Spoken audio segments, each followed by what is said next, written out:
Wow, this time you've really sent us some interesting stuff. Yeah. UFOs and crop circles. Two of the biggest mysteries out there, huh? It's like you handed us a detective's case file. I like that. Full of reports, theories, A speculation. little bit of everything. So are you ready to dive in Absolutely. and see what we can uncover? Let's do it. You know, it's interesting. Looks that. One of the sources you sent mentions that UFO sightings Uh-huh. go all the way back to ancient Greece. Really? Aristotle himself described unusual phenomena in the sky. Wow, that's going way back. But let's fast forward a bit Okay. to the 20th century when things really took off. Yeah. Things get interesting then. For sure. And you included a whole section on Roswell 1947. Oh, yeah. Roswell? I have to admit, that one Yeah. still gives me chills. It's a classic. What stood out to you from those reports? Well, it's interesting how the initial explanations from the military, Yeah. like, they first said it was a weather balloon. Right. Then they shifted to, oh, it was a crashed experimental craft. It's that inconsistency that fueled decades of speculation Right. and conspiracy theories, Absolutely. And, that's what makes it so compelling, right? Oh, for sure. The gaps in the official narrative Exactly. leave all this room for the imagination to run wild. Absolutely. And Roswell wasn't an isolated incident. No, not at all. You also included material on the Rendlesham Forest incident, Right. 1980? where multiple military personnel witnessed strange lights and unexplained phenomena. Yeah, and what's interesting about Rendlesham is that the witnesses were high-ranking officials, Oh, wow. people trained to observe and analyze. Their Right. accounts are detailed, plus there's radar readings and other evidence. Right. Makes it hard to just dismiss it all as misidentification. It really does. It's hard to argue with those firsthand testimonies. Yeah, people who were there.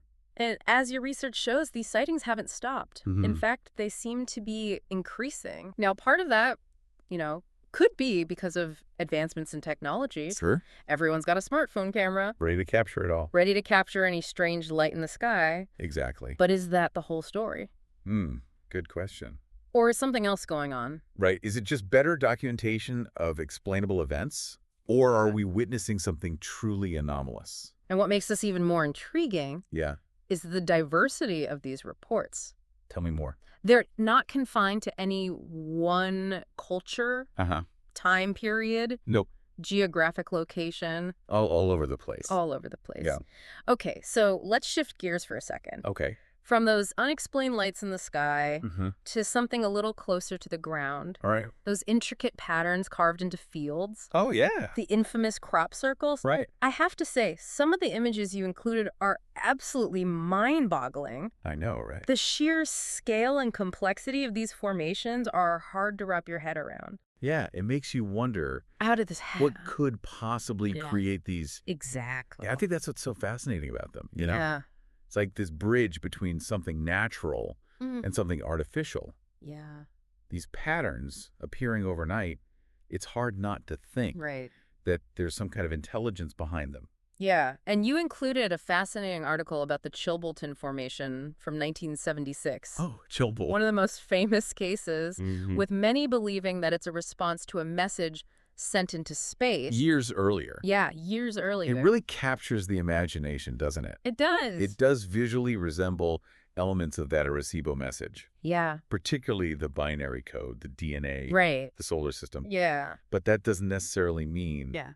it's a direct response. Right. Correlation doesn't equal causation. Exactly. And of course, there are those who believe that all crop circles can be explained by natural phenomena. Your research highlights several possibilities. Oh, yeah. Whirlwinds, tornadoes, Mhm. and even these things called plasma vortices. Yeah, those are cool. To be honest, I had no idea what a plasma vortex was before this. It's like a whirlwind with an electrical charge, Really? capable of, interacting with the plants, Oh, wow. flattening them in specific patterns. Okay, I can kind of see how a whirlwind or a tornado could create some interesting shapes. Yeah. But some of these crop circles are just so incredibly intricate. I know, right? The Milk Hill Formation from 2001, Huge. spanning over 900 feet. Hundreds of circles and swirls. It's hard to imagine a simple whirlwind creating something that complex. That's why Milk Hill is so debated. Yeah. A prime example of a formation that Yeah. really pushes the boundaries of what we attribute to natural forces. It's almost as if someone took a giant compass and protractor to that field. I know, the precision is incredible. Okay, so we've got these unexplained lights in the sky Yeah. and these mind-boggling patterns in the field. Where do we go from here? Well, I think before we jump to any conclusions about aliens, Right. it's important to apply some critical thinking. Good point. One of the key takeaways from all this research is the need for healthy skepticism.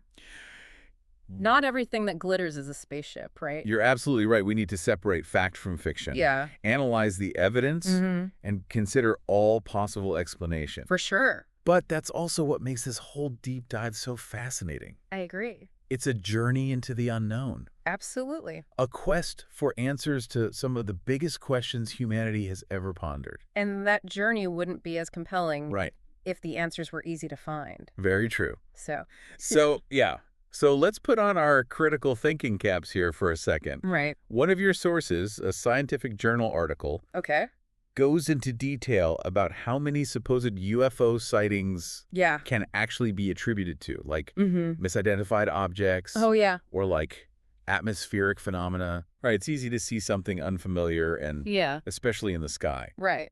and jump to extraordinary conclusions. You included some news reports that highlight this perfectly. Oh, yeah. One was about a string of UFO sightings that turned out to be a flock of birds. Migrating birds reflecting the city light. Exactly. And then there was that viral video Uh-huh. of Oh, I remember that one. a spinning light in the sky. Just a drone with some fancy LEDs. Yeah. It happens. Those are such classic examples I know, right? of how our perception can be tricked. Especially with limited information. Yeah. Or unusual lighting. And let's not forget the power of suggestion. Oh, for sure. Once that idea of UFOs takes hold, it's easy to see them everywhere. Even when there's a perfectly normal explanation. Speaking of the power of suggestion, Yeah? one of your sources, Right. a book on the psychology of belief. Right.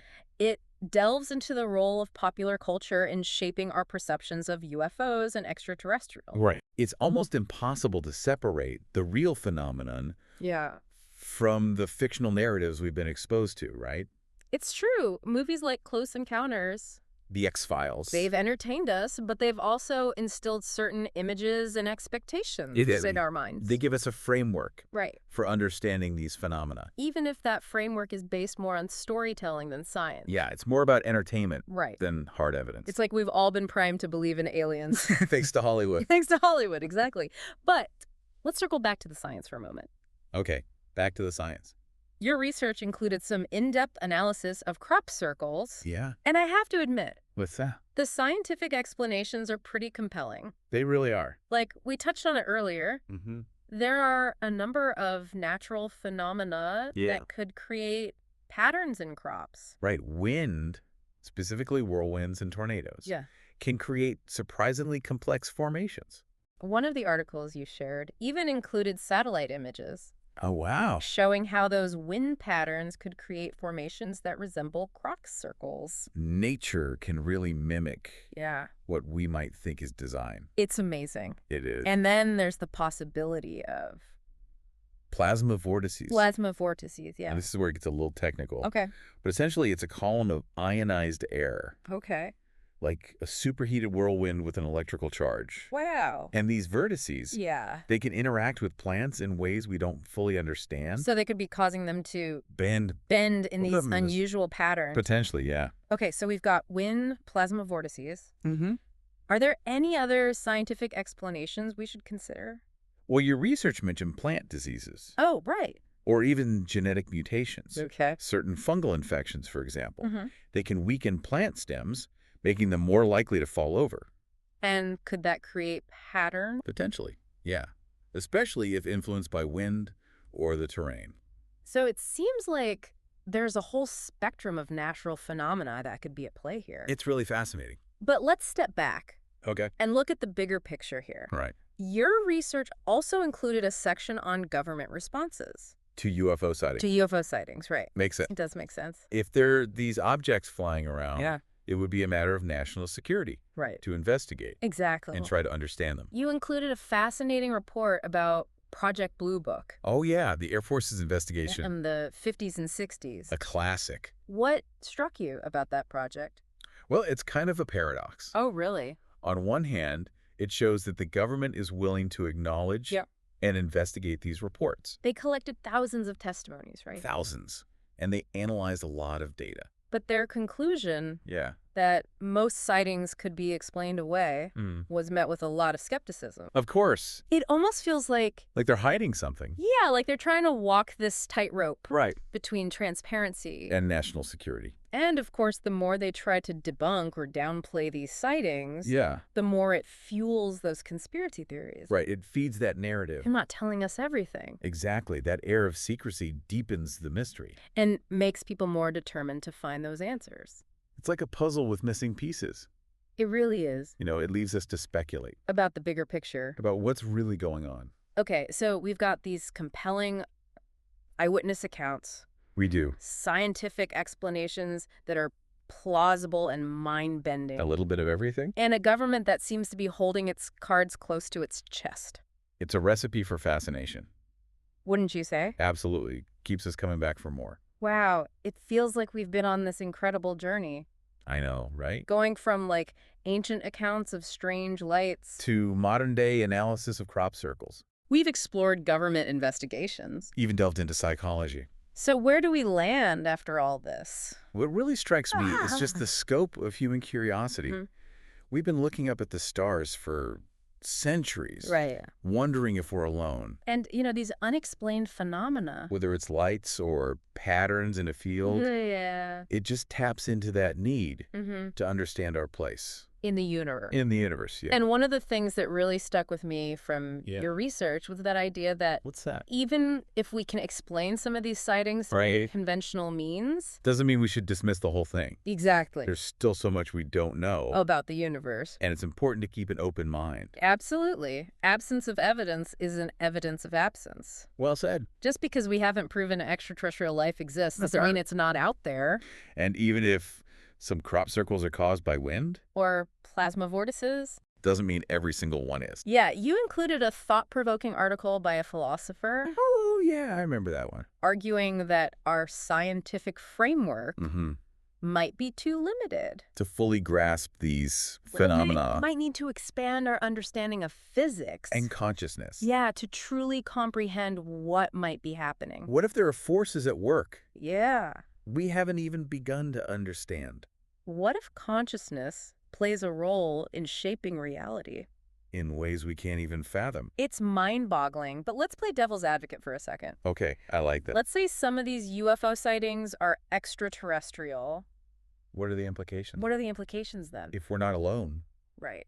if there are others out there, Capable of interstellar travel. it changes everything. It changes everything. Technology, our place in the cosmos, Our beliefs. everything. It's almost too big to comprehend. I know, right? But I think that's what makes it so fascinating. It forces us to confront the Yeah. limits of our knowledge And grapple with those implications. of what might be out there. So after this deep dive into the research, What's your biggest takeaway? my biggest takeaway Yeah. is the importance of wonder and curiosity. I love that. Never stop asking questions. Never stop seeking answers. Challenging those assumptions And always be open to the possibility. that the universe Yeah, might be stranger than we can imagine. exactly. And to our listener out there, thank you for taking this journey with us. We hope you enjoyed the ride We hope this deep dive has sparked your curiosity. and inspired you to keep exploring. Who knows, maybe someday we'll have those definitive answers. But until then, the mystery endures. And that's part of what makes it so captivating.